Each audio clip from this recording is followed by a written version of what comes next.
Tony Accardo was one of the most powerful mafia bosses in American history, yet most people have never heard of him. Unlike others, he avoided attention.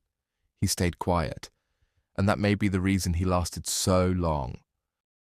He was born in 1906 in Chicago to Italian immigrant parents. His real name was Antonino Accardo. He left school at a young age and started working small jobs, but it didn't take long before he became involved in crime. In his early years, Accardo joined the Chicago outfit, the criminal organization led by Al Capone. At that time, he was known for being extremely violent.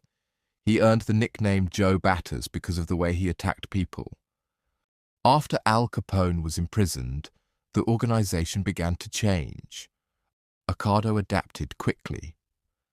Instead of seeking attention, he chose to stay behind the scenes. He focused on building power quietly, without drawing unnecessary attention. By the 1940s and 1950s, Tony Accardo had become one of the key leaders of the Chicago outfit.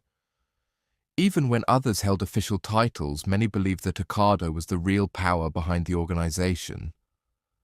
He expanded the organization's activities into gambling, casinos, and financial operations. Much of the money came from illegal activities, but it was often hidden through legitimate businesses.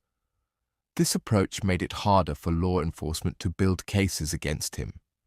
Over the years, the FBI investigated Accardo many times. His homes were searched, and he was questioned multiple times.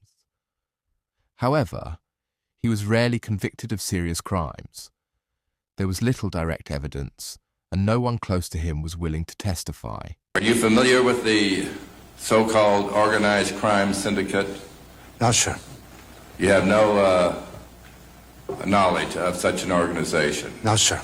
Did you one time work for Al Capone? Sir? Did you one time work for Al Capone? No, sir. Tony Accardo remained influential for decades. Even as he grew older, he continued to guide the organization. He died in 1992 at the age of 86, not in prison, but as a free man. His life showed a different side of organized crime, not loud, not public, but controlled, calculated, and hidden. Despite his success, Tony Accardo's life was far from perfect. He was deeply involved in violent crime in his early years. He built his power through illegal activities that harmed many people.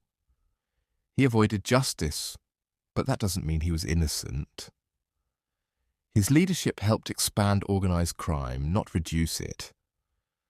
He lived carefully, but his life was built on fear and control.